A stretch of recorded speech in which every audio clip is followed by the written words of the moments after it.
ఎవరిని చూసుకుని గెలుస్తారు వీళ్ళు? ఎవరిని చూసి పోరాడతారు ఎవడైనా సరే? పైన ఎవడు సపోర్ట్ లేడు మాకు అనుకుంటే చేయగలుగుతారా? అవతల వాళ్ళకి లొంగిపోతారు, వంగి ఉంటారు. ఇప్పటిదాకా గత 10 నెలల నుంచి జరుగుతోంది అది.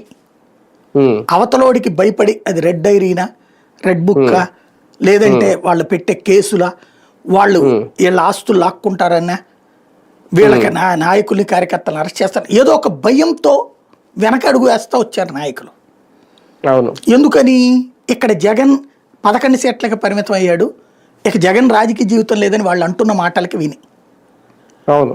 అదే ఇప్పుడు క్రమంగా ఏమవుతుంది, ప్రభుత్వ పాలన చూశాక, ఇప్పుడు జరుగుతున్న ప్రభుత్వ పాలన చూశాక వీళ్ళకి అర్థమైంది, ఓహో ప్రజల్లో వ్యతిరేకత జగన్కి 3 ఏళ్ల తర్వాత 4 ఏళ్ల తర్వాత వస్తాయి.